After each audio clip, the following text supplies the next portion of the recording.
Bien, la hora del tax. Hola Pedro, ¿cómo estás? Hola Eduardo, buenos días. Aquí Buenos días. estamos, súper bien, empezando un programa en un horario nuevo. Espero que sirva y que en realidad muy temprano en la mañana tengamos despiertas las ideas. Hemos tenido que sacrificar horas de sueño para poder hablar sobre impuestos. Mira, a lo que hemos llegado. No, pero bueno, son las realidades y en realidad son temas que nos apasionan a los dos, así que no hay horario. Es verdad, es verdad. Uno llega a soñar a veces con trabajo en nuestra área. Oye, sigamos hablando de la ley de cumplimiento tributario y también vamos en una segunda parte. Ahí tú te vas a destacar, ¿cierto? Como solista en tema de ley austral. Yo te voy a acompañar, pero eres tú el experto en zonas extremas, que le llama el servicio, ¿cierto? Extremas. Así que Sí, hay harto sí, que comentar. Bueno, la parte de ley de cumplimiento tributario, en el programa anterior no alcanzamos, obviamente, a abordar todos los tópicos y todavía quedan espacios, ¿cierto?, de duda, de discusión. Yo creo que este programa, esperamos, ayude a esclarecer las mentes tanto de los asesores profesionales como del servicio. Ya tenemos varios seguidores de nuestra institución madre, ¿no? de todos lados, Eduardo, gracias a Dios, tuve la oportunidad de estar en Puerto Montt la semana pasada en el Congreso del Colegio de Contadores. Y claro, varias personas me conocieron, se acercaron y me dijeron que eran seguidores nuestros. Así que muy bien por ese lado, qué bueno que de a poco vamos evangelizando este tema de los impuestos. Ahora, respecto de la ley de cumplimiento, hoy día estamos en el valle ahí esperando la interpretación del Servicio de Impuesto Interno. Por ahora ha habido varios seminarios, charlas, webinars respecto del tema. Yo he participado por lo menos como oyente en un par de ellas y todavía estamos, como te digo, en la nebulosa porque en realidad todavía estamos en la época de las teorías de las conspiraciones mientras no salga la interpretación del servicio.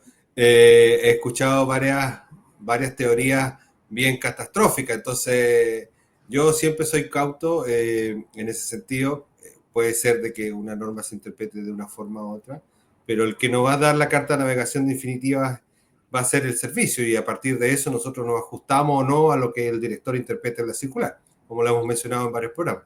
Así que, pero es bueno hablar, es bueno conversar respecto de en qué estamos, qué viene y esperando que salga esta interpretación.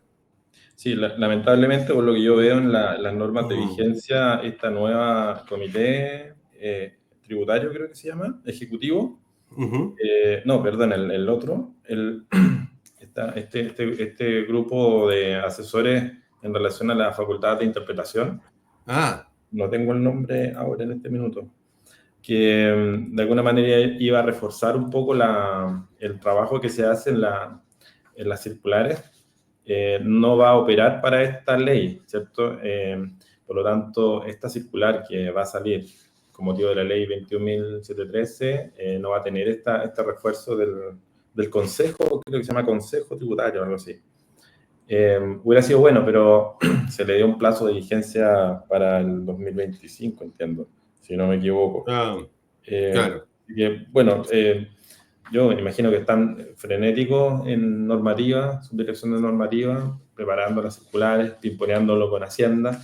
Ojalá que con mayor poder todavía, en el fondo, que la decisión sea más bien de técnica del Servicio de Impuestos Internos y no tan política. Y bueno, claro, mientras tanto yo creo que se puede discutir harto todavía. Si uno podría resumir en qué refuerza esta ley, es en las facultades de fiscalización. Recordemos que se perdió, digamos, la posibilidad de aumentar los impuestos, o sea, toda la gran parte de la reforma inicial, que era aumentar la tributación, eso se rechazó y por lo tanto le quedó al fisco hacerse cargo un poco de la evasión y de la ilusión para de alguna manera equiparar las cuentas fiscales, ¿cierto?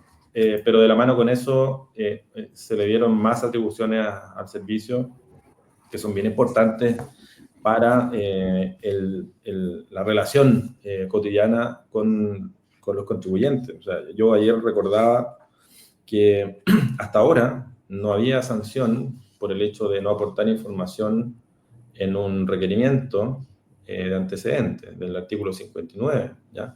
Pero ahora se agregó en el artículo 97 una sanción para ciertos contribuyentes de gran tamaño que no aportan informaciones específicamente requeridas en un requerimiento de antecedentes, fíjate. Entonces, si es que no se aportan, puede haber una sanción, que no tengo acá el monto, pero es importante tenerlo presente, ¿cierto? Ahora, claro, uno en un requerimiento, siempre el servicio solicita información quizás adicional a la que corresponde solicitar, ¿no? Y ahí, bueno, viene el análisis, ¿cierto?, de si es conveniente aportar toda esa información. Uno, por la complejidad de reunir todos esos antecedentes en un plazo relativamente breve, pero también considerar este efecto de que el servicio puede aplicar una multa, ¿no?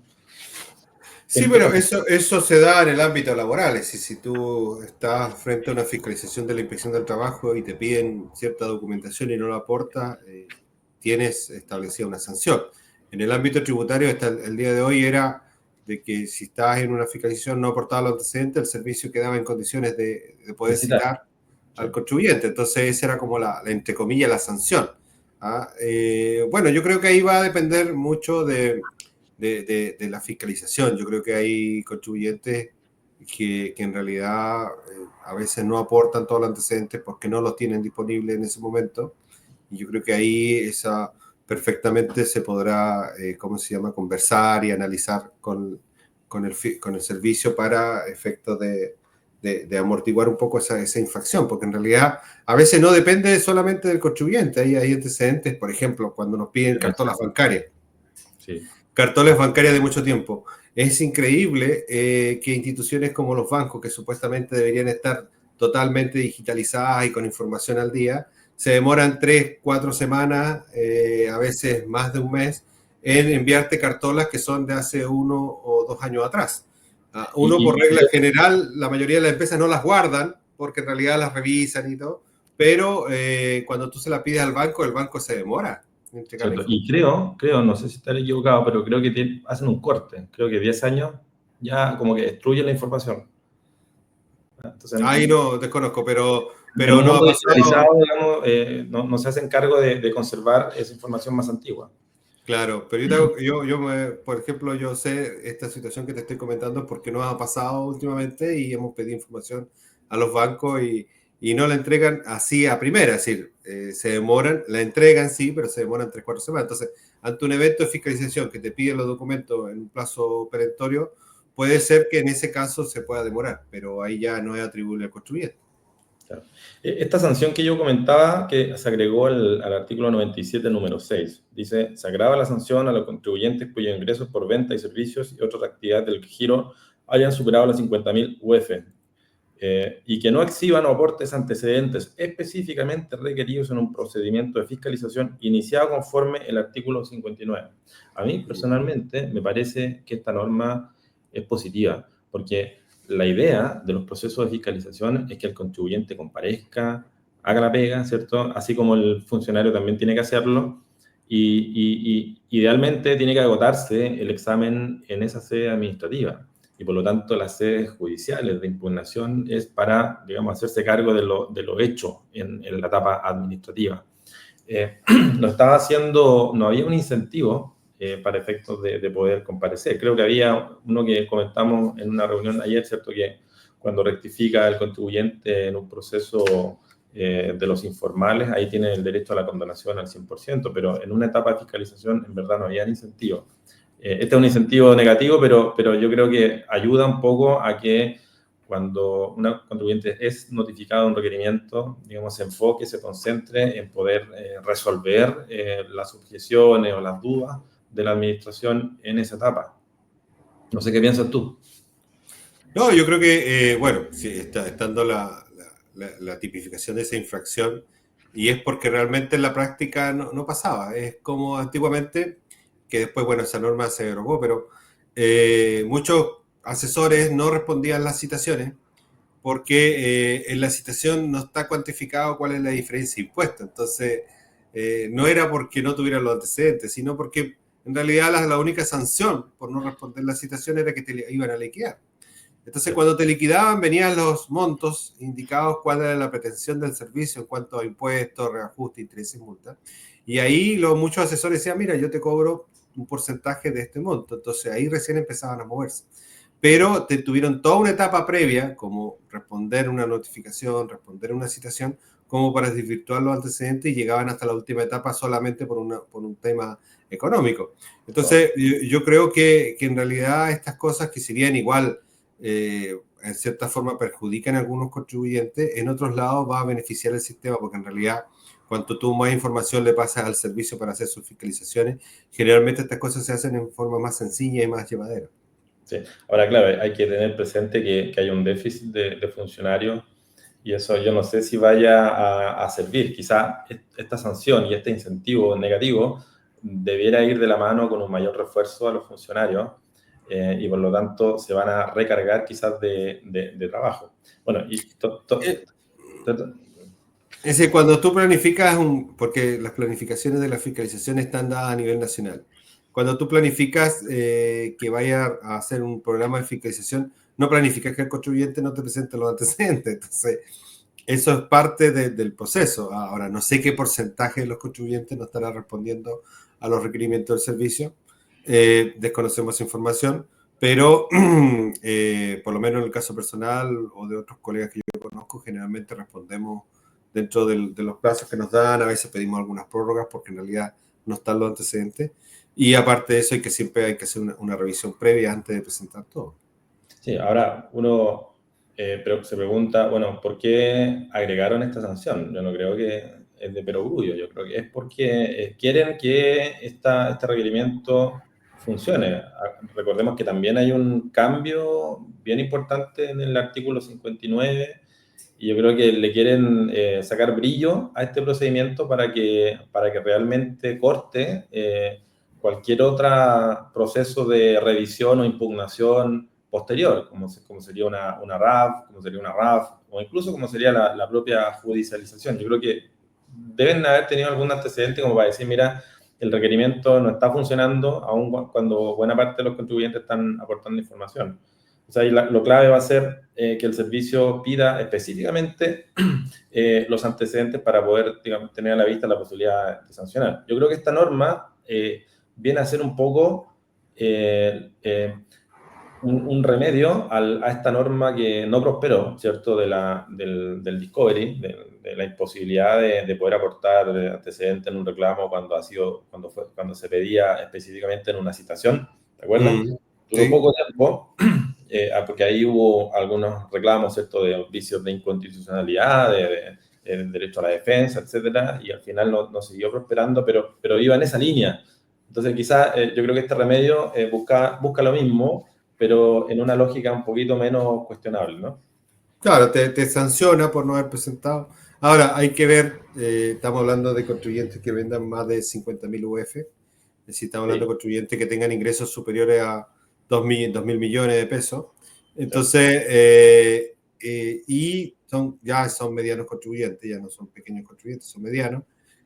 Y habría que ver cuánto es la cuantificación de la infracción, porque si en realidad es una multa que es un saludo a la bandera, por decirlo de alguna forma, al final tampoco va a cumplir su fin, pero más o menos por ese lado va. Ahora, yo entiendo la infracción desde el punto de vista del servicio, porque en realidad hay contribuyentes que no aportan nada en ninguna etapa de fiscalización.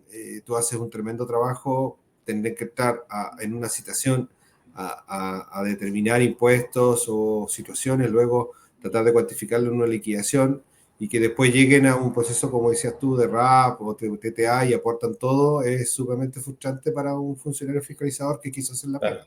Claro, es frustrante porque además quien revisa es un resolutor, es un abogado. Yo entiendo que la mayoría son abogados de los DEPAT, pero hay otras también fiscalizadores, sí. Fiscalizadores. Es un tercero que recién se viene a enterar del caso, entonces vuelve a trabajar la máquina y es poco eficiente. Así que, sí, yo creo que en ese proceso es poco eficiente porque, como dices tú, hay que volver a revisar todo. Ahora, si no me equivoco, recuerdo que esta circular antigua que regulaba el requerimiento, una circular del año 2000 por ahí, que hablaba de auditoría tributaria, tenía una sanción o se remitía o instruía, ¿cierto?, a aplicar esta sanción, creo que era la por defecto del 109, creo, artículo 109 por ahí, Sí. cuando el contribuyente no aportaba la información que se pedía en un requerimiento. No sé si algún ex funcionario me puede corregir, pero sí, estoy casi seguro de que administrativamente se instruía a aplicar esta sanción, pero yo creo que nunca se aplicó. Así que ahora va a quedar más concreto. Qué bien. Bien. Yo creo que hablamos harto de la NGA en la sesión pasada, así que podríamos meternos un poquito en la fiscalización. O sea, ¿qué otros cambios importantes se agregan? Lo primero es esta posibilidad, ¿cierto?, de ir a fiscalizar a otros territorios. ¿Qué te parece a ti? Las direcciones regionales.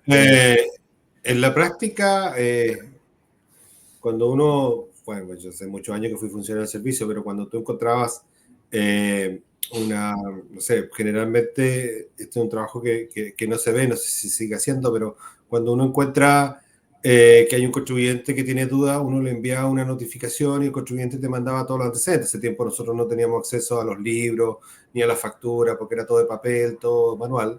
Y el contribuyente tenía que mandarte o enviarte por correo fotocopia del libro, fotocopia de la factura, fotocopia de la declaración de impuestos. Y en base a eso uno determinaba si los antecedentes que te habían aportado de otra regional, otro contribuyente de otra zona, eran más o menos creíbles o no. Y a partir de eso uno le enviaba los antecedentes a otra dirección regional para que haga un proceso de fiscalización. Ya decía, mira, ¿sabe qué? Al revisar este contribuyente en forma a distancia, me mandó estos documentos, yo creo que están mal o que necesitan una revisión. Entonces, pero tú ahí te olvidabas del caso y te perdías. Muchas veces no respondían o llegaban tarde, porque igual hay que entender que la otra dirección regional tiene su programa de fiscalización y que te llegara un requerimiento de otra oficina era un papel más, un documento más que había que revisar. Entonces, hoy día lo que yo entiendo que se busca con esta norma es que la misma dirección regional siga con el caso y pueda fiscalizar. Ahora, yo creo que están las herramientas para hacer fiscalizaciones a distancia. Nosotros en la oficina que tenemos en Punta Arenas atendemos a clientes de Arica a Punta Arenas y hemos tenido procesos de fiscalización en diferentes regionales. Es decir, ¿por qué? Por el proceso de liberación de operación renta. Entonces, en la práctica hoy día lo estamos haciendo. ¿Qué es distinto la comunicación de ir al servicio, conversar con el fiscalizador, explicarle ciertas situaciones y verlo cara a cara? Es un tema súper rápido y súper fácil de trabajar. Pero a distancia igual se ha podido. Hemos tenido reuniones por Teams, por Zoom con fiscalizadores, le hemos explicado los antecedentes, le hemos aportado. Y hoy día está todo en la página web, así que yo creo que esta facultad lo único que viene a hacer es más o menos complementar lo que ya se estaba haciendo de forma que nosotros estamos haciendo en la práctica con el tema de la operación renta. Sí, además acuérdate que el año pasado o este año se emitió una resolución estableciendo esta facultad y el mercado salió a reclamar un poco de que estaba excediéndose las facultades legales en cuanto al tema de la jurisdicción, ¿ya? Y yo no sé si eso quedó entrampado y vino a consagrarse en una ley mejor para que no se pueda cuestionar. Yo creo que es importante entender ese contexto. Esta resolución de alguna manera tendría a validarse, probablemente se va a emitir una nueva resolución y va en línea con ese cambio que se hizo hace poco. Y efectivamente, como tú dices, ¿cierto?, la unidad del servicio que realiza el requerimiento o la citación va a ser competente para conocer todo lo que venga relacionado con estas actuaciones, dice, incluyendo los recursos de reposición y RAF. Está bien.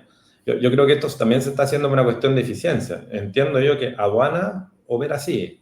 Notifica a una persona de Arica a un contribuyente de Santiago porque van a ir distribuyendo de acuerdo a la carga de trabajo y yo creo que hay una búsqueda de eficiencia en esta modificación legal, ¿cierto? Hay quizás unidades muy sobrecargadas y eso le va a ayudar un poco a distribuir mejor el tiempo, pero también yo creo, en mi opinión, va a mejorar un poco la expertise de muchos funcionarios que están en zonas aisladas, quizás, que van a tener que meterse en cuestiones quizás más complejas que nunca han visto. Va a ser un desafío, ¿no? Sí, nosotros lo hemos visto a nivel regional, donde hay fiscalizadores, porque se está aplicando a nivel regional, hay fiscalizadores que trabajan en unidades que están fiscalizando a contribuyentes que son de Punta Arenas, por ejemplo. Y bueno, esto es la medida que el contribuyente no tenga que concurrir a la oficina de impuesto interno, porque por ejemplo, si a mí me fiscaliza una persona, nosotros tenemos harta relación con Iquique, por ejemplo, por el tema de la zona franca, tema que vamos a conversar en un próximo capítulo, porque aprovecho para pasar el dato, vamos a inaugurar hoy día con la ley Austral una serie de capítulos que están relacionados con las leyes de excepción de las regiones extremas. Entonces, pongámonos en el caso que están fiscalizando desde Iquique un contribuyente de Punta Arenas, perfectamente nosotros podemos presentar todo el antecedente, podemos tener reuniones online como estamos grabando este programa, etcétera.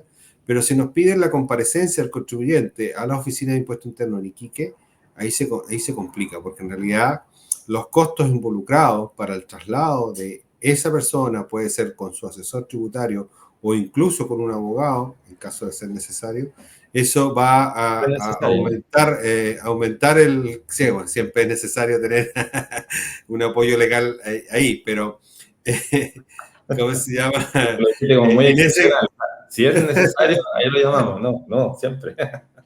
No, bueno, deja comentarte eso, que una vez con unos amigos comentaba el nuevo campo al que se están desarrollando o se están dedicando los abogados, que es lo que yo suelo hacer en general desde mucho tiempo, es hacer la vega o apoyar al auditor, al asesor en la etapa de fiscalización.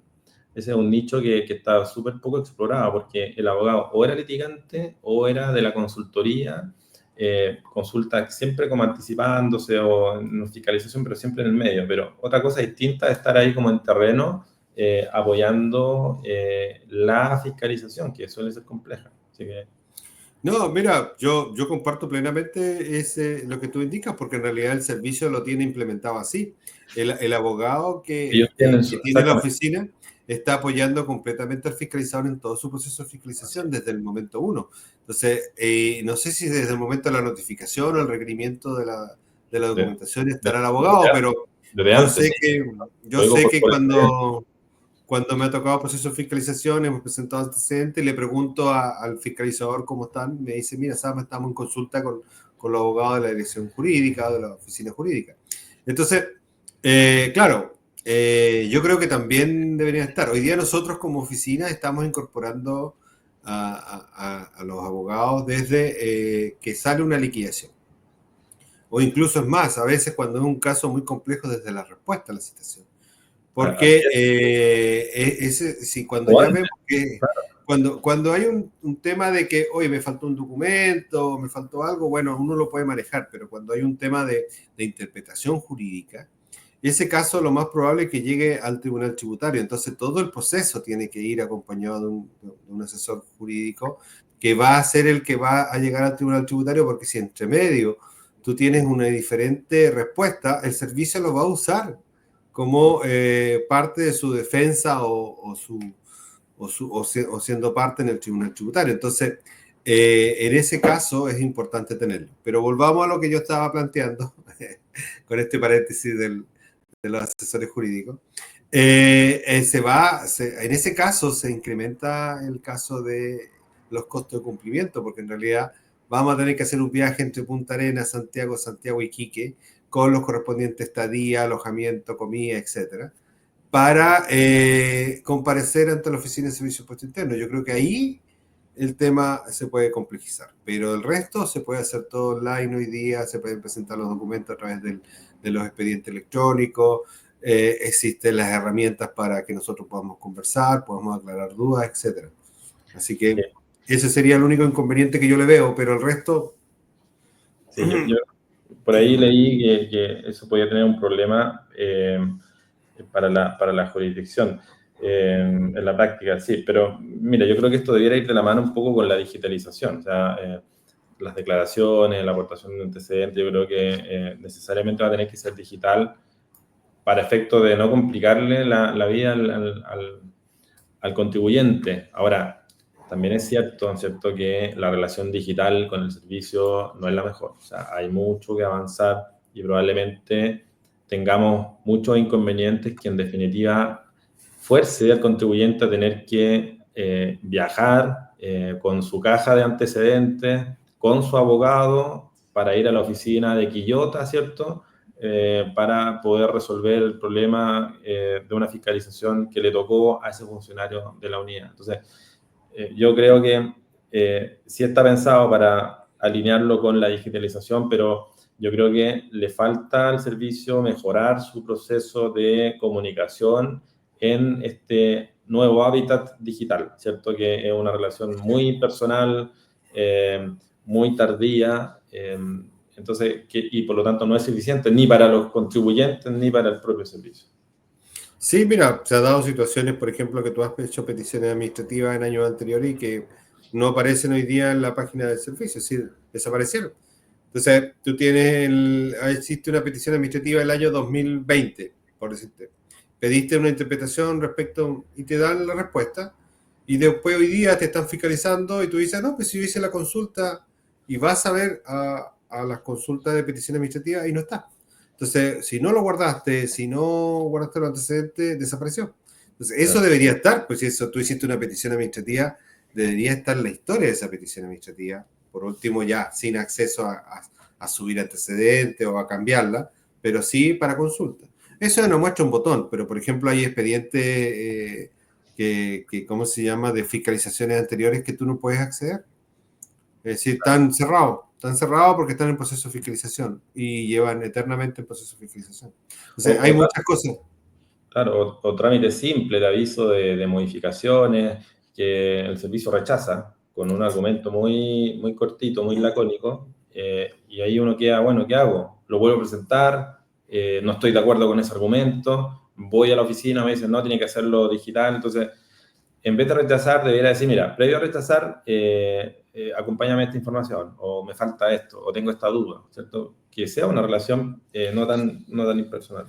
Sí, ¿no? Y ahí también, bueno, ya entramos en un tema ya que lo hemos conversado en varios programas y también con varios fiscalizadores o personas del ámbito tributario, es que el servicio tiene internamente unos tiempos de proceso, de respuesta de los requerimientos. Por ejemplo, una petición administrativa te dice, ya, ok, tenéis un mes de respuesta.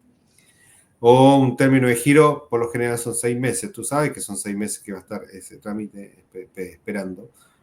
O operación renta 4 meses. Pero cuando está por cumplirse el plazo, te mandan una comunicación y te dicen, tenéis 3 días para responder esto. Pero ellos lo tuvieron 4 meses. Entonces tú dices, wow, es decir, aquí algo está fallando, porque si tú no respondes los 3 días, te vuelven a cerrar el caso y tenéis que volver a presentar y tenéis 4 meses más. Entonces, sí. Yo creo que ahí hay que evaluar esa parte, porque en realidad si a nosotros nos exigen y ahora nos van a cursar infracciones por no presentar documentación, yo creo que aquí por lo menos debería haber una infracción, no sé, sancionatoria para el fiscalizador que se toma 4 meses, te da 3 días y después te cierra el caso. Que fue, y eso pasa a nivel de todas las regionales, porque a nosotros nos pasó en un caso de una regional, de una oficina en la región de Valparaíso, donde nos dieron 1 día y medio para presentar un documento que teníamos que pedir al banco, el contribuyente se demoró, lo presentamos al día siguiente y el caso estaba cerrado. Entonces, ¿y cuál fue la respuesta? No me diste, tenía que cerrar el caso porque se me cumplían los plazos, y no me diste respuesta, y por lo tanto el caso no ha lugar y tienes que volverlo a presentar. Sí, yo creo que en esta gran reforma, no sé si llama la gran reforma, pero relevante, quizás en la discusión parlamentaria y los mismos gremios y los particulares que intervinieron un poco, contribuyeron, quizás se enfocaron en los temas macro, pero aquí hay mucha minucia que, en mi opinión, está complicando o va a complicar la situación de los contribuyentes y la relación y también la eficiencia de lo que se está buscando. Si se quiere mayor control, mejor fiscalización, hay que pensar no solo en el lado de cómo le damos más herramientas al servicio, sino que también cómo equiparamos la cancha, cómo lo hacemos justo y cómo lo hacemos eficiente y razonable y justo con los tiempos que corresponden. Ya. Salió como reclamo. No. Oye, otro cambio, se incorpora la obligación del servicio a informar al contribuyente su sitio personal de las actuaciones que lleva a cabo de manera actualizada.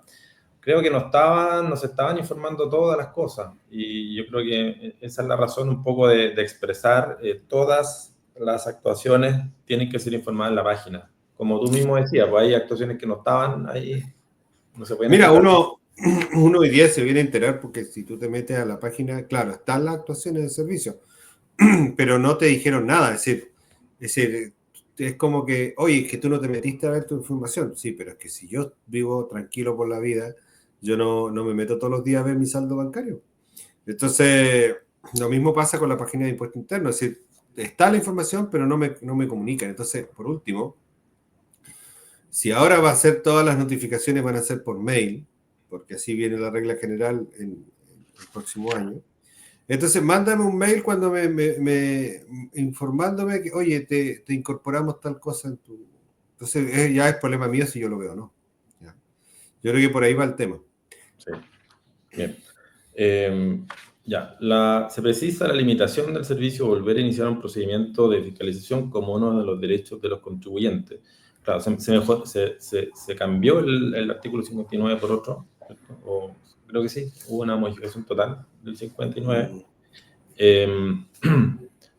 Fondo, delimitando mejor esta imposibilidad que ya existía en el 8 bis, ¿cierto?, de volver a revisar nuevamente lo fiscalizado previamente. Y ahí había una definición de fiscalización que era un poco cuestionable, y por lo tanto se precisa un poco más. Yo quería agregar nomás que en este artículo 59 se le permite al servicio aumentar este plazo de caducidad que tiene, ¿cierto? Inicialmente de 9, de 12, 18 meses, se puede ampliar por un plazo de 6 meses cuando existe una resolución fundada. Por lo tanto, está esta posibilidad de que el servicio tenga más plazo para poder citar, liquidar, girar o conciliar, que es importante tenerlo a la vista, ¿ya? Sí, es que hay algunos casos que son de fácil resolución, pero otros que son más complejos. Entonces, ahí se entiende que en realidad se necesite más tiempo. Pero siempre hay que tener la certeza de que hay un plazo para que tenga que resolver y que el caso no quede eternamente en la oficina del Servicio de Impuesto Interno y uno va a preguntar y dice, no, si lo archivamos y no te informamos. Y de ahí, además, hay tantos papeles. Pum. 3 años Claro, después. claro, yo creo que el requerimiento, pero en verdad el servicio no está utilizando el requerimiento para iniciar una fiscalización, está partiendo por estos procesos informales del 33 y del 60 que no tienen un plazo de término. Exacto. Y eso es bien complejo porque el propio artículo 8 bis establece que toda actuación o todo procedimiento tiene que tener un plazo de término, un plazo de término. Y el director nacional tiene la obligación de regular estos procedimientos, y no lo está haciendo, y en la práctica se tornan procesos eternos, ¿cierto? Que quizás no van a pasar por un requerimiento y derechamente pasan por una citación o bien por una liquidación o giro, como sea, dependiendo del tipo de diferencia de impuestos. Y por lo tanto, era importante haberse hecho cargo de estos procedimientos informales, en precisar mejor el plazo de término, para que en el fondo el contribuyente sepa cuánto le va a durar este procedimiento y que no sufra por la incertidumbre, porque hay una cuestión psicológica también, ¿cierto? El no saber cuándo va a terminar su procedimiento. Sí, eso es importante porque en realidad teniendo claro cuáles son las fechas que tiene el servicio para hacer la revisión después del requerimiento, uno puede exigir su derecho también a que termine la fiscalización y te entreguen el acta correspondiente. Así que es importante. Ahora, como dices tú, no todo procedimiento de fiscalización empieza a través del artículo 59. Hay muchos requerimientos de información previos que lo hacen a través de otros artículos y ahí es donde se empieza un poco a complicar la situación porque te dan 10 días, te dan 15 días y en realidad a veces no alcanzas a juntar la información en esos plazos que te dan. ¿Cierto? Tú lo comentaste, las notificaciones del servicio se realizarán al correo electrónico como regla general. Esa va a ser la regla general ahora, salvo cuando la propia ley establezca una forma especial de notificación. Y es una regla que va a operar efectivamente, como dices tú, en 2025. Así que es importante informar el correo electrónico para que, y no ponerlo en el spam, aunque uno quisiera a veces, ¿cierto? Para estar pendiente.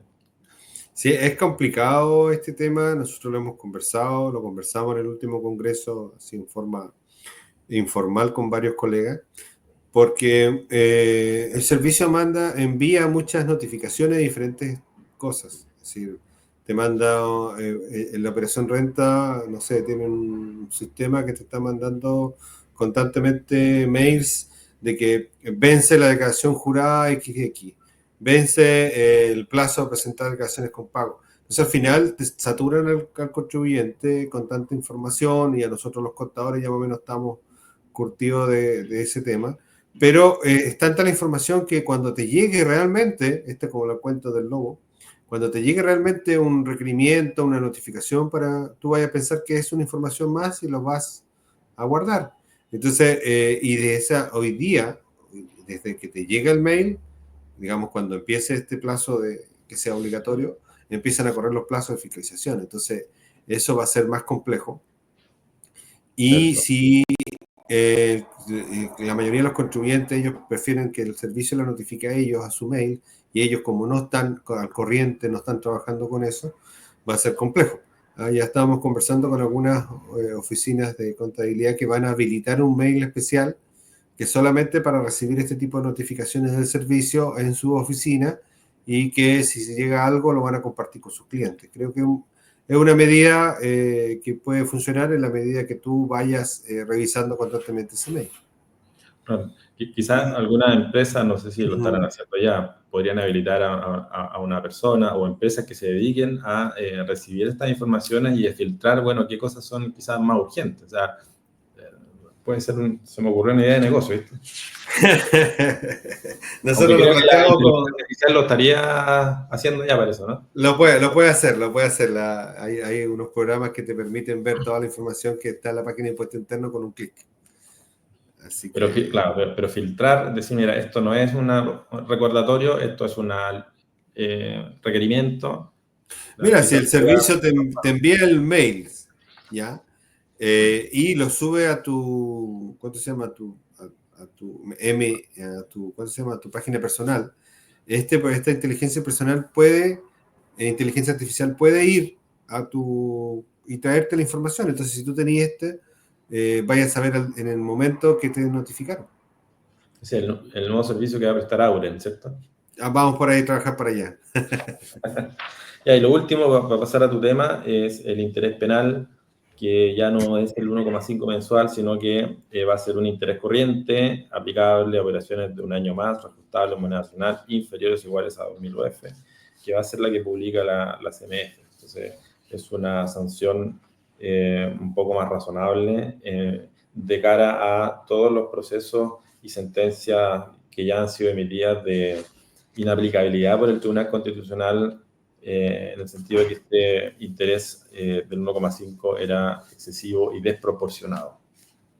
Buena Dice, noticia. esta era una norma del año de hace muchos siglos atrás, cuando el 1,5% de interés era un interés bajo. Así. Por lo menos alguien me lo explicó así. Hoy día, con la tasa de interés que tiene el país, con la tasa de inflación, etcétera, ya controlada, gracias a Dios, el 1,5 parece exagerado y hasta expropiatorio. He escuchado por ahí algunas personas, porque hay empresas que pueden conseguir un crédito con tasas inferiores al 0,8 al 0,7%, dependiendo Sí. ¿cuánto se llama? Los modelos de riesgo que tenga cada institución que entrega estos créditos. Pero bajarlo realmente es ¿cuánto se llama?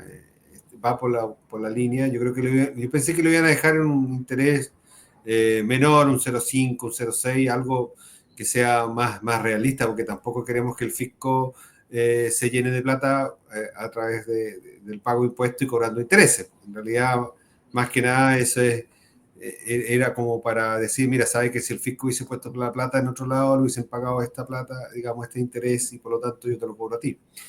Sí. Así que, bueno, pero en la práctica se señala que el servicio cada 6 meses va a fijar esta tasa, ¿ya? Entonces lo va a tener que comunicar y cuando lo tenga, uno va a saber cuál es el interés que va a poder pagar.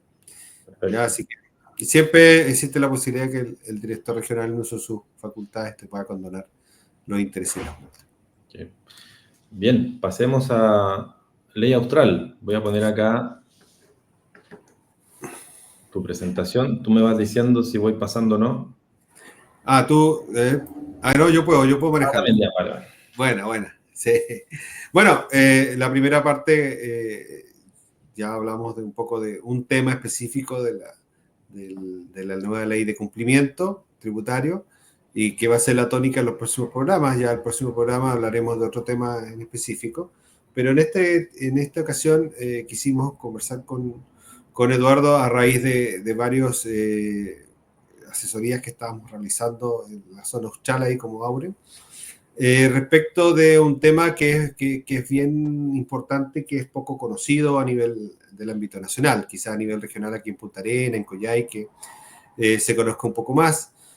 Y partimos por la ley Austral, que es un tremendo instrumento de beneficios tributarios para los contribuyentes que inviertan en la región de Magallanes y de Aysén, y también en la provincia de Palena, en la región de los lagos.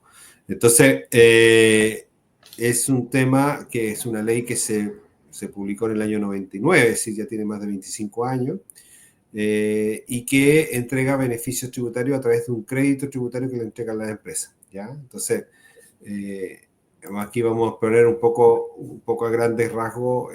Si ustedes quieren esta presentación, se la podemos hacer llegar, nos mandan ahí en los comentarios del video el mail y nosotros le podemos hacer llegar esta presentación sin ningún problema, porque en realidad es una presentación que nosotros preparamos para las empresas que nosotros asesoramos, o también, en mi caso, cuando he hecho este módulo en los diplomados que hemos impartido en esta zona, específicamente en la Universidad de Magallanes.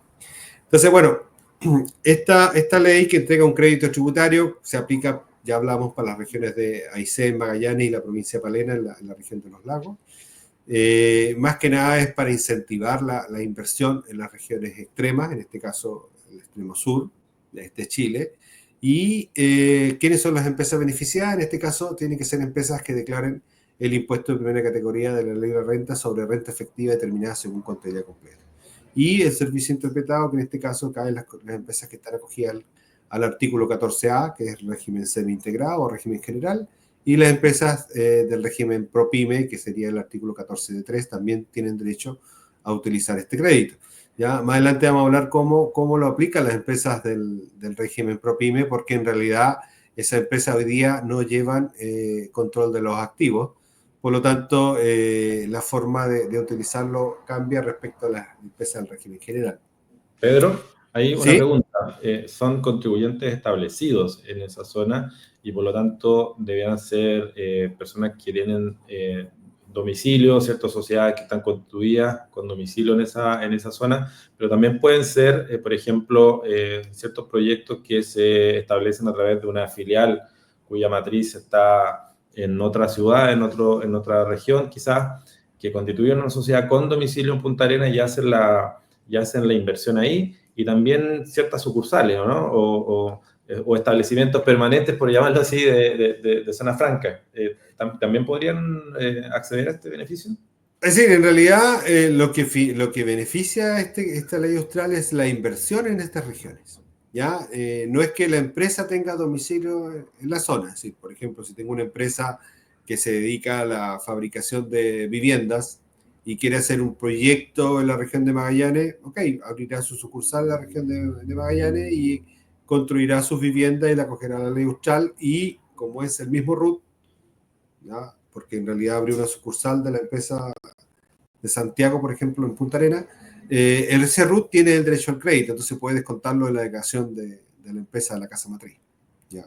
Claro, ya, perfecto. O sea, una sucursal que va a ser la misma persona jurídica que está en otro domicilio, se entiende que ese brazo está instalado ya haciendo la inversión, y no es que tenga que separar los resultados entre su matriz y la filial, sino que es una sola...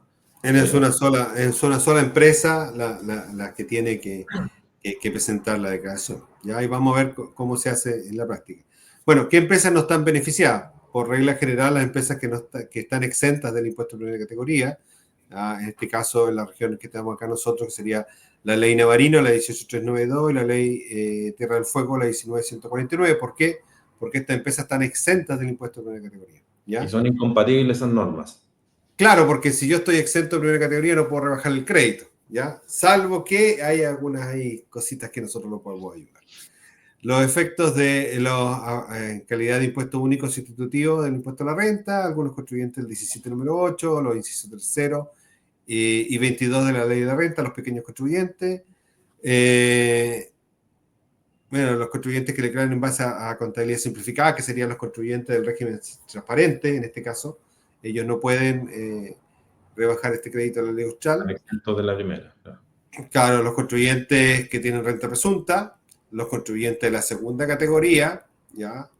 Y tampoco tienen derecho los que por expresa disposición de la ley austral queden excluidos de este beneficio, que en realidad son más que nada contribuyentes que a la fecha de la aplicación de este crédito le adeuden al fisco impuestos girados en virtud de un proceso de fiscalización, ¿ya?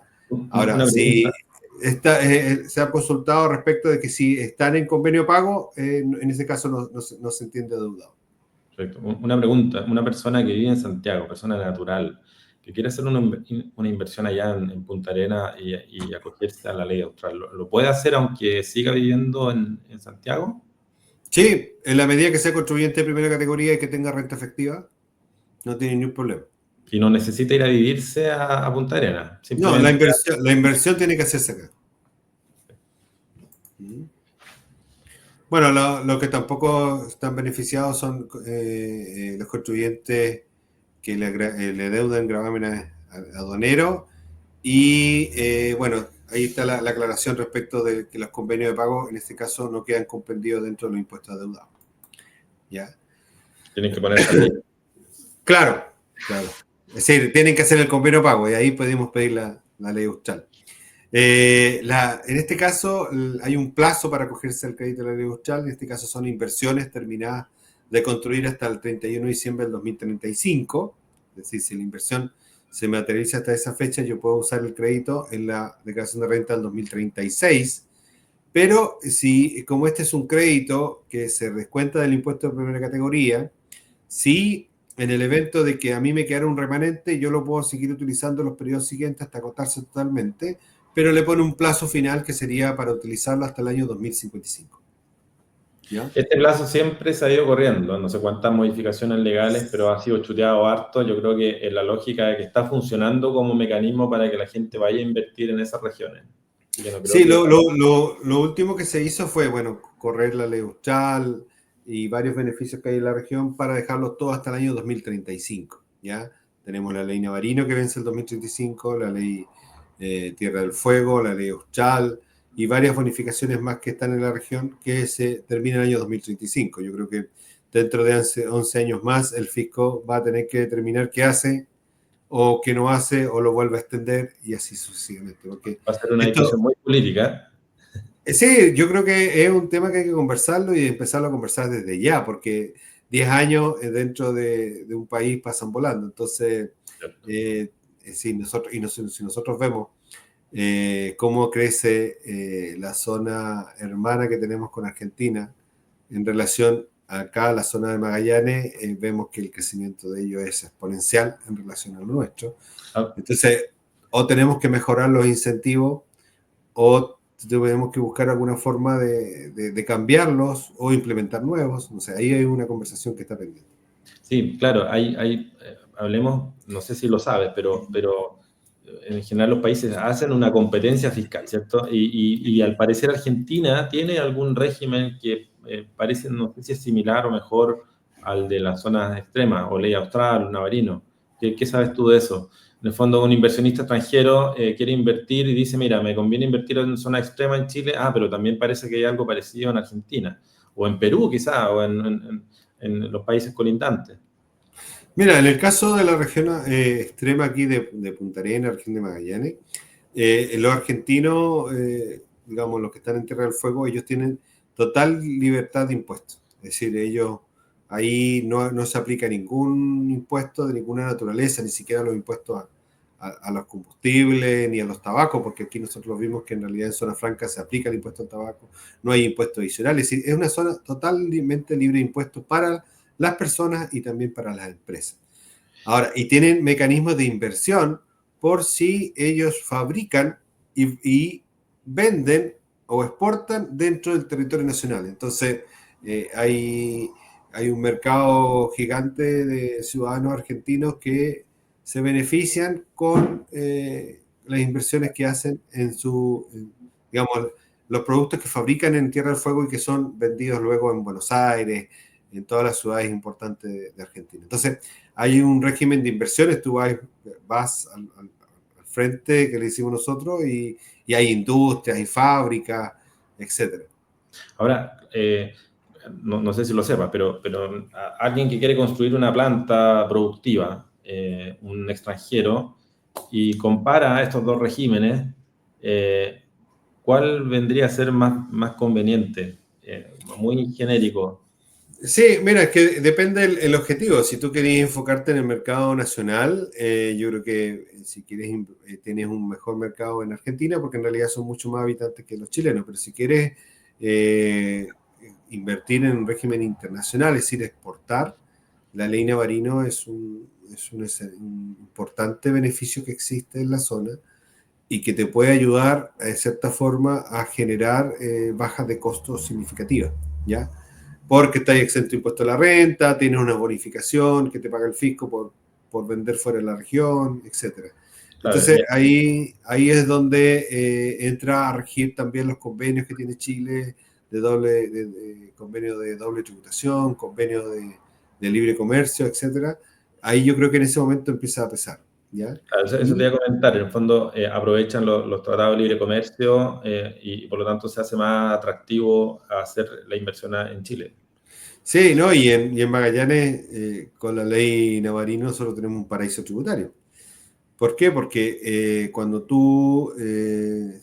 una empresa que se instale una empresa extranjera que se instale en el territorio de la ley Navarino y se acoge a la ley Navarino, el impuesto a la renta queda exento del impuesto a la renta, pero tiene derecho al crédito. Entonces, cuando las utilidades se envían al país de origen, pagan el 35, pero rebajan el 27, por lo tanto Y lo hubieran tributado con primera.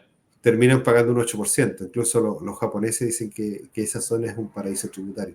Ahora, eso no ha sido promocionado por ningún gobierno, por ninguna institución afuera, porque con eso podríamos atraer un montón de inversión extranjera. Ahora, la zona tampoco está preparada para eso, así que ahí hay todo un tema que hay que convertir que va más allá del pago de impuestos, ¿no?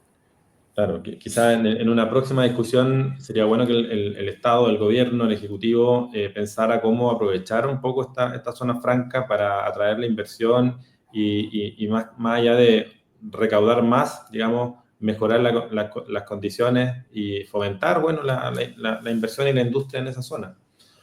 Es una estrategia geopolítica nomás, así que ahí hay que hacerlo. Ahora, hay varias empresas que están acogidas a la ley Navarino y que con mucho sacrificio están haciendo el trabajo allá porque hay que estar en esa zona, los costos de traslado son significativos, ya los costos de mantener al personal también son significativos, entonces hay todos unos costos que en realidad podrían verse beneficiados de mejor forma. Ya, pues volvamos a lo nuestro.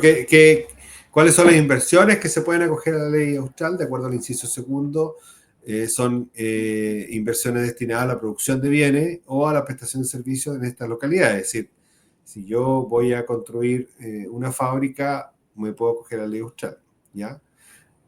También en el inciso cuarto de la ley austral, también beneficia la construcción o las inversiones destinadas a la construcción de edificaciones a oficina al uso habitacional, ya que también se pueden acoger a la ley austral. ¿Por qué? Porque las primeras se consideran como parte del activo fijo de la empresa y las segundas se consideran como parte del activo realizable. Yo voy a construir una casa y la voy a vender, por lo tanto, forma parte de mi activo realizable y no mi activo fijo. Más que nada va por ese lado. Dentro de la interpretación que ha dicho el servicio respecto a la ley austral, se excluyen las actividades meramente primarias, extractivas o comerciales, ¿ya? Salvo algunas ahí que se mencionan en la propia ley, que serían la explotación comercial de bienes inmuebles con fines turísticos, que en este caso está específicamente establecida, ¿ya? Bueno, ¿cuáles son los requisitos de los bienes para los cuales se puede invocar la ley austral? El primero es que deben ser de propiedad del contribuyente, sí tiene que ser parte de su activo fijo. Bueno, contablemente calificado como activo inmovilizado, que tienen que ser depreciables, es decir, tienen que tener una vida útil superior a 3 años también. En general, no, el terreno no tiene depreciación, por lo tanto, no forma parte ¿cuánto se llama? De la base imponible para aplicar el crédito. Debe responder generalmente a construcciones, maquinaria y equipo, ¿ya? No sé si lo menciono más adelante, pero estos deben ser nuevos, ¿ya? Hay dos tipos de equipos o maquinaria que puede ser usado, que se importe, que son las aeronaves y las naves, ¿ya? Eso tiene que ser autorizado. Deben estar vinculados directamente con la producción de bienes o prestación de servicios del giro o actividad del contribuyente, ¿ya? Deben ser, aquí está, nuevos o usados. Respecto a esto último, son los casos que señala la ley, que ya los mencioné, que en el caso de embarcaciones y aeronaves, ¿ya? Tienen que cumplir con ciertas características para ser considerados usados para el efecto de la ley Austral. Pueden ser adquiridos en el mercado nacional o en el internacional y construidos por el propio contribuyente a través de terceros en el ejercicio comercial correspondiente, ¿ya? Para la aplicación del crédito, son bienes que sean considerados como activo inmovilizado y también en la jerga contable nosotros lo llamamos como activo fijo. Ya la idea de esto es que cuando tú construyes un activo fijo, la idea es que tú lo mantengas en tu poder. Es decir, sí, la idea es no comprarlo para comercializarlo, porque en ese caso ya pasaría a ser un activo realizable o disponible para la venta de acuerdo a las normas IFRS. Claro, y ¿sí? No, pero de hecho la ley te pone un límite que no lo puedes vender dentro de un plazo, ¿cierto? Sí, ahí lo vamos a mencionar, que son 5 años que tiene que permanecer el bien en tu poder, ¿ya? Después sí. Después ya puedes disponer de él, es decir, libremente, sin perder el derecho a usar el crédito de la ley Austral, ¿ya? Bueno, aquí mencionamos nuevamente qué tipo de bienes. Las bienes... Bueno, ¿quiénes no quedan comprendidos dentro del proyecto de inversión? Algo mencionamos. Los bienes no sujetos a depreciación, entienda en este caso como el terreno, ¿ya? Los bienes que para efectos tributarios y las tablas fijadas por el Servicio de Impuesto Interno tengan una vida útil inferior a 3 años, ¿ya? Porque en realidad en ese caso ya se deprecian en un año, por lo tanto no son activos fijos. Los vehículos motorizados en general, ya no se pueden acoger a la ley Austral, salvo aquellos que por su naturaleza no transiten por calles, caminos y carreteras, que es lo mismo que se aplica para otras normas de IVA o de otras normas respecto de depreciación. Los bienes usados en general, ya los mencionamos, y las remuneraciones, mejoras o reparaciones efectuadas en bienes muebles o inmuebles, ya en ese caso no se pueden acoger porque en realidad lo que busca la ley es que sean obras nuevas, ¿ya? No simples mejoras. ¿Cuál es el monto mínimo para acogerse a la ley Austral? El monto mínimo son 500 UTM, estamos hablando de una inversión de alrededor de 30 millones de pesos, ¿ya? APP es un poco más, pero por ahí anda. Y con esa inversión mínima tú puedes acoger tu proyecto de inversión a la ley Austral y más adelante vamos a ver que el crédito hasta es un 32%, ¿ya? Estamos hablando que el crédito a la ley Austral tiene ciertos rangos que se puede ocupar. En este caso, hasta una inversión de 200.000 UTM. ¿Ya? A ver, hacemos un cálculo rápido para ver cuánto estamos. Ahí aprovecho de comentarte que es un crédito que se aplica en principio automáticamente, ¿cierto? Uno lo hace valer en su declaración de renta. No obstante, está la posibilidad, yo creo que nadie lo hace, de pedirle con anterioridad al servicio, digamos, su opinión. Sí, lo vamos a mencionar, pero existen dos posibilidades. Primero, que tú le pidas la autorización previa al servicio, presentando todos los antecedentes. El servicio dispone de un plazo de 60 días para responder a tu requerimiento con un sí o con un no, ¿ya? Te entrega una resolución donde te indica por qué sí o por qué no. Tú te puedes coger el trade, pero eso no es obligatorio para ti, porque tú igual puedes presentar el proyecto, la información en la primera declaración de renta, y si el servicio estima que no corresponde, los tribunales son los llamados a responder siempre las diferencias entre ciertos contribuyentes, ¿ya? Ahora, ¿se utiliza ese camino de la solicitud previa? Al principio se ocupaba mucho, hoy día muy poco, porque en realidad está muy restrictiva. Una de las cosas que siempre te piden es que el proyecto no se ha iniciado al momento de que tú pidas la solicitud, ¿ya? Y generalmente, bueno, tú entiendes que los plazos dentro de una empresa, esperar 2 meses a que el servicio se pronuncie, a veces es la pérdida de un negocio. Entonces, la mayoría de las empresas inician el negocio nomás y luego lo presentan en la primera declaración. Ahora, hay ciertas resoluciones que ya se han emitido por ciertos casos, entonces, si el servicio ha dicho que sí se puede, la mayoría opta por ese camino de, como ya a otra empresa o a la misma empresa ya le autorizó un proyecto, se vuelve a, ¿cómo se llama? A usarlo de la misma forma y no debería tener problema, ¿ya? Bueno, el monto es hasta 12.000 y un poquito más de millones de pesos, tiene un crédito del 32% y luego va subiendo el monto de la inversión y baja el crédito, por supuesto, hasta la parte que supere las 2.500 UTM, que es el crédito es un 10%. Esta es una gran diferencia con la ley prima hermana que tenemos, que es la ley Arica, que la ley Arica se aplica un 30% del monto de la inversión, pero sin tope. Es decir, tú puedes ocupar siempre el 30% de la inversión que hiciste y aquí, dependiendo del monto, va disminuyendo el crédito. Ahora, esa diferencia tú la ves en la cantidad de inversiones que se hacen en Punta Arenas, o sea, en la región que abarca la ley austral versus la ley Arica, o no es tan decidor. Mira, yo creo que no es tan decidor porque también se le ha preguntado al servicio respecto de la ley austral si yo mi proyecto lo divido en etapas, ya primera etapa, segunda etapa, etcétera. Entonces, si yo divido el proyecto en varias etapas, podría ocupar el crédito de la ley austral al terminar cada etapa.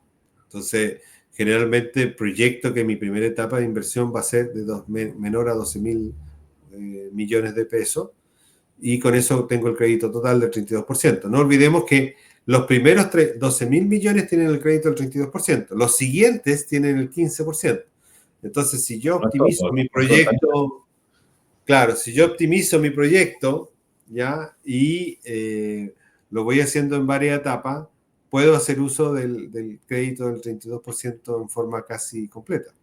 Sí, ojalá en la nueva norma antielusión, con esta posibilidad de cuestionar aprovechamientos de franquicias, no cuestionen este fraccionamiento. Claro, yo creo que hay fraccionamientos que son muy artificiales, pero en la medida que uno pueda justificar que son etapas distintas, complementarias, y que no es solo una sola bodega, sino que son varios proyectos dentro de un grupo, de una actividad productiva, no se puede cuestionar. Sí, mira, yo creo que todo es cuestionable siempre, ¿ah? Pero está la consulta del Servicio de Impuesto Interno respecto de si el proyecto eran diferentes etapas y si por cada etapa yo puedo pedir el crédito de la ley industrial.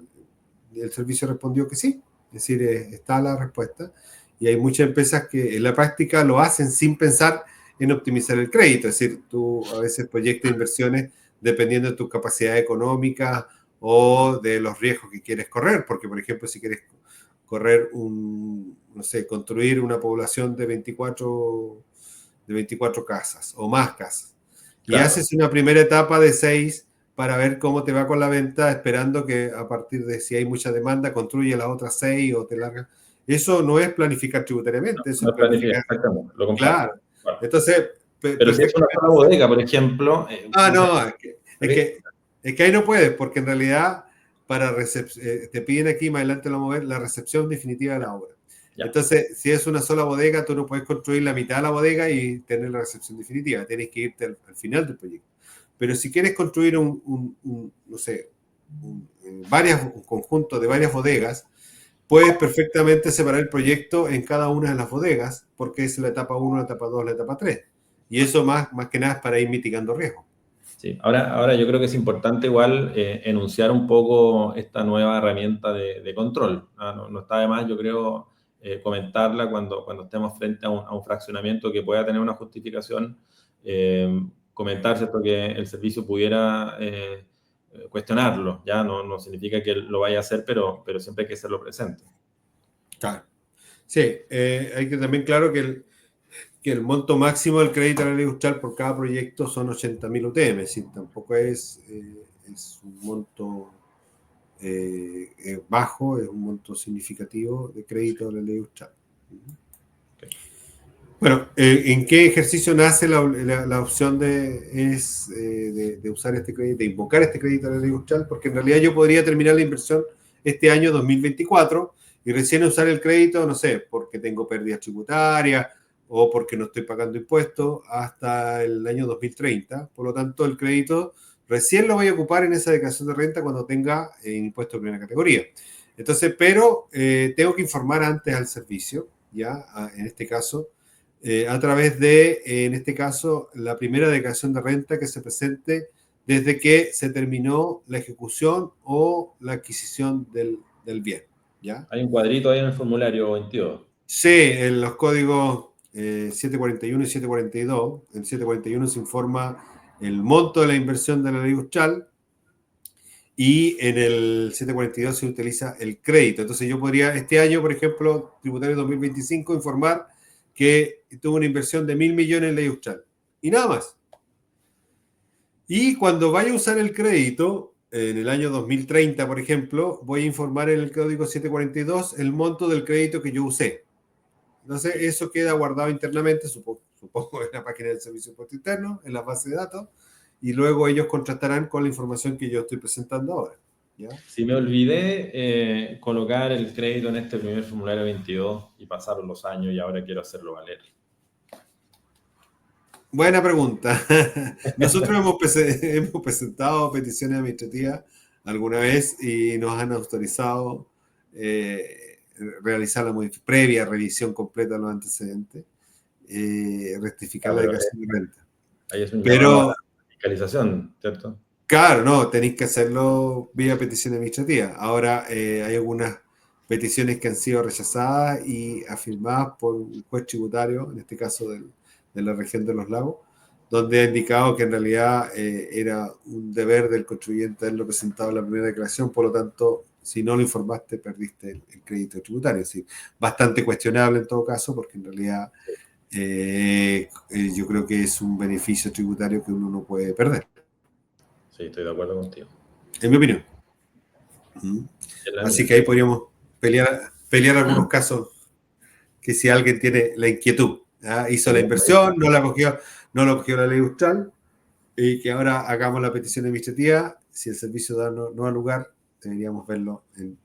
Nos vemos en los tribunales, como dicen por ahí últimamente. Nos arremangamos.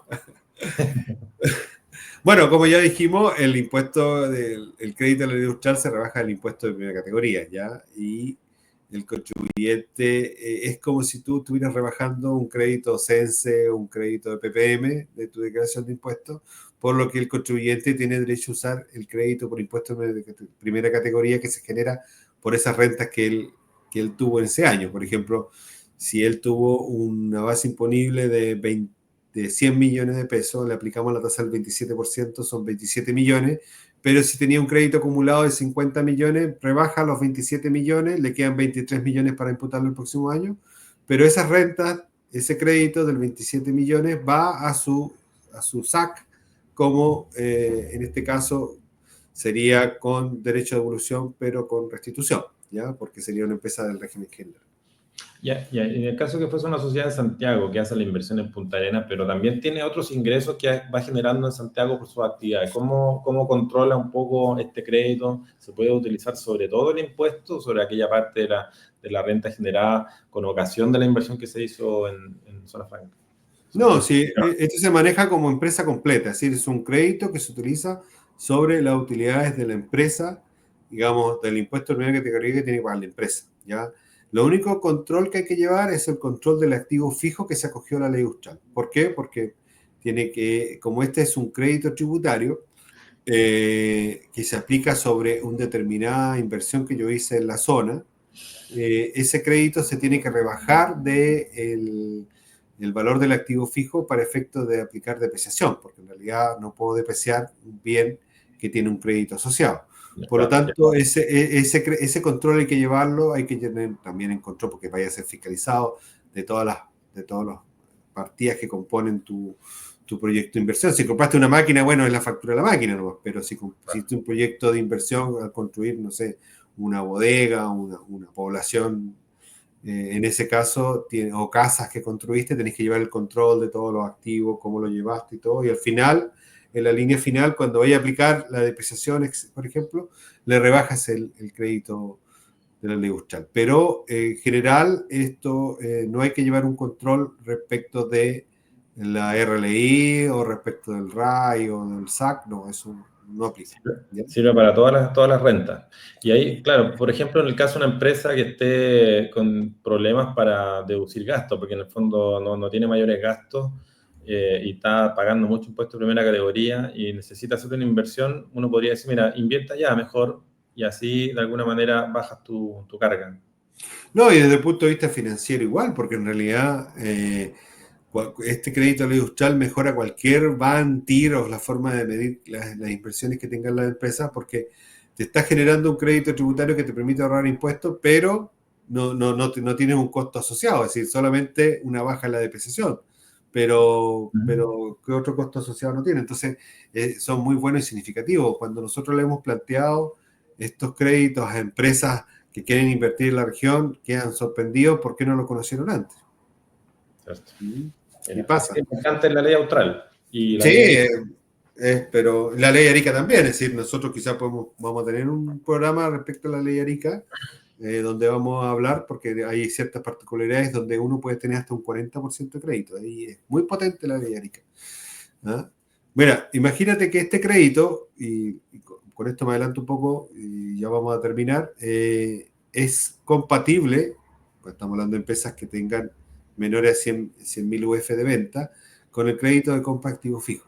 ¿Ya? Entonces, tiene un crédito de compra Del activo fijo, artículo 33 bis. claro, que es para empresas menores a 100.000 UF. Que ahí te ¿Ya? suma. Claro. Entonces tú puedes tener, de acuerdo a los criterios, 4 o 6%. Póngale un 4%. Más el 32 tiene un 36% de crédito porque no son incompatibles. ¿Ya? Pero lo que sí, el crédito de activo fijo se descuenta primero porque ese crédito es del ejercicio y no se puede acumular.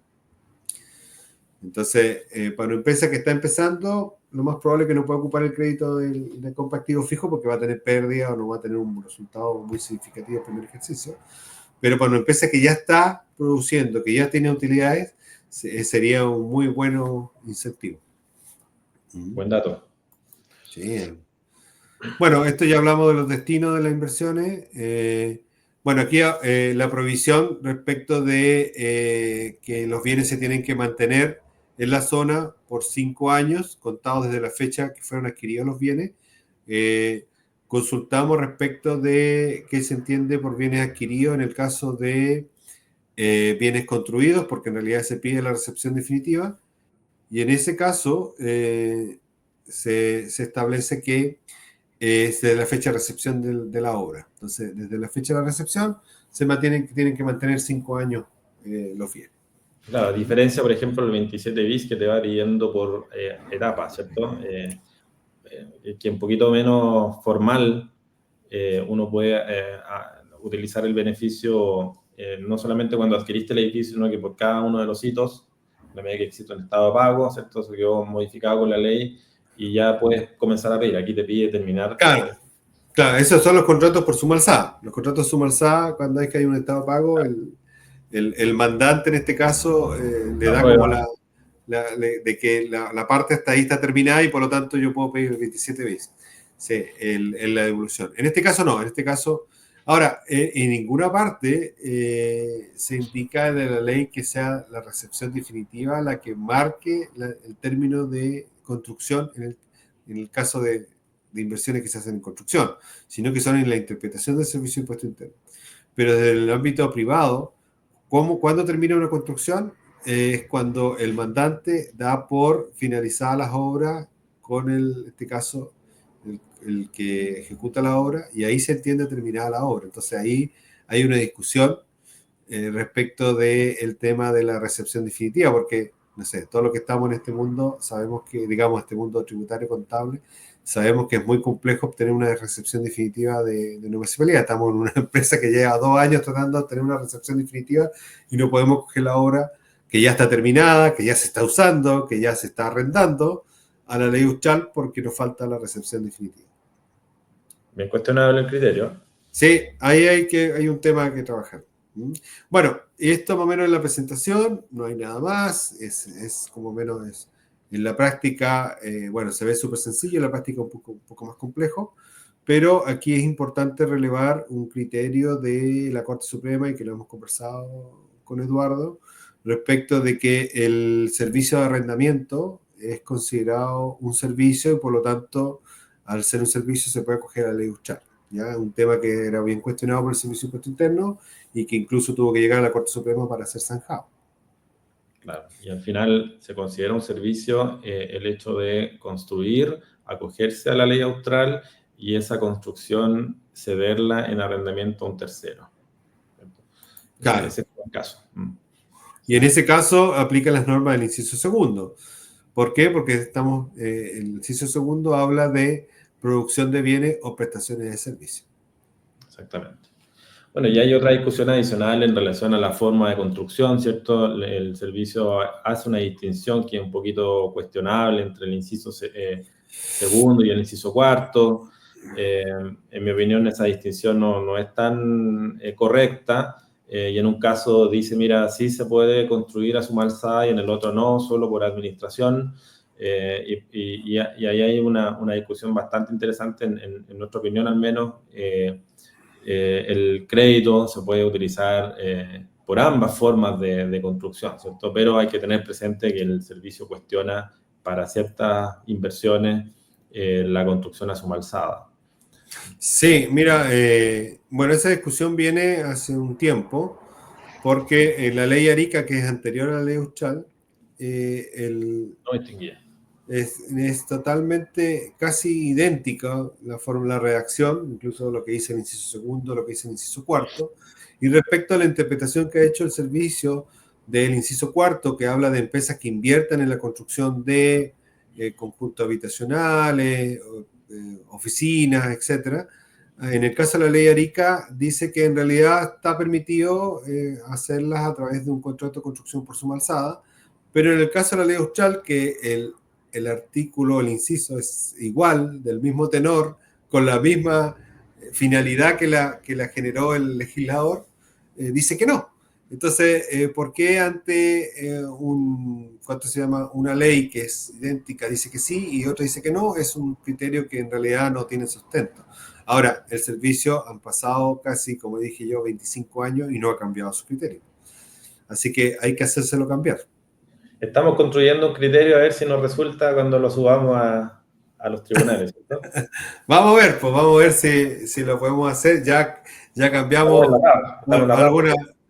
alguna vez el criterio respecto de los servicios de arrendamiento y ahora sería interesante cambiar este tema del inciso cuarto, que en realidad yo creo que ahí el servicio no entiende bien este tema de cuando una persona, ¿cuánto se llama?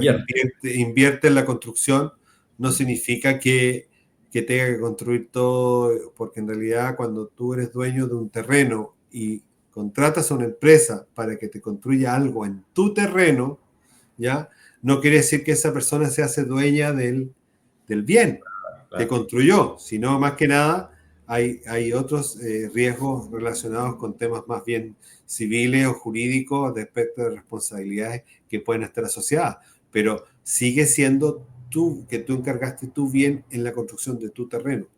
Claro, la ley beneficia al que invierte y obviamente el que invierte en bienes inmuebles, en construcciones, no es constructor, no debiera serlo y por lo tanto debiera ser un poco realista la interpretación y por lo tanto aceptar al que invierte en la construcción a suma alzada, no se Y entiende. y así lo menciona claramente el servicio en la jurisprudencia de la ley Arica, dice, y lo dice, lo Claro, señala, lo dice, sí, pero para la ley austral no comparte el mismo criterio, entonces ahí es complejo sí. de A entender en algunas situaciones. ver si con nuestro caso el juez tributario nos ayuda después a zanjar y alinear los criterios. Sí. Esperemos. Ya pues, Ya, Eduardo, yo Marcelo, creo que eso es lo que teníamos preparado para la ley austral.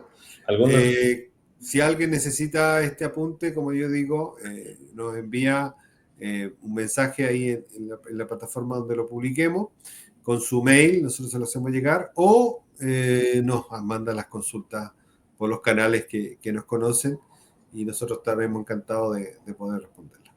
Sí, la invitación también es a comentar el video en YouTube. Podemos ir haciendo un diálogo adicional abajo en los comentarios. La idea es que sea una comunidad que discuta, que ayude a esclarecer estas cosas y que no sea una información exclusiva para solo algunos pocos. Esa es la idea, difundir el conocimiento tributario a nivel nacional. Exactamente. O, ¿por qué no, internacional? Si hay alguna empresa que quiera invertir en la región de Magallanes, bienvenida sea, aquí lo podemos ayudar. Ya vamos a hacer un podcast en inglés. ¡Ah! Ahí va a tener que ser con inteligencia artificial. Sí. Sí. No es tan lejano. Ya, mi amigo, que esté muy bien. Que tenga buen día y que tenga una buena jornada. Nos vemos. Y muchas gracias a todos. Chao.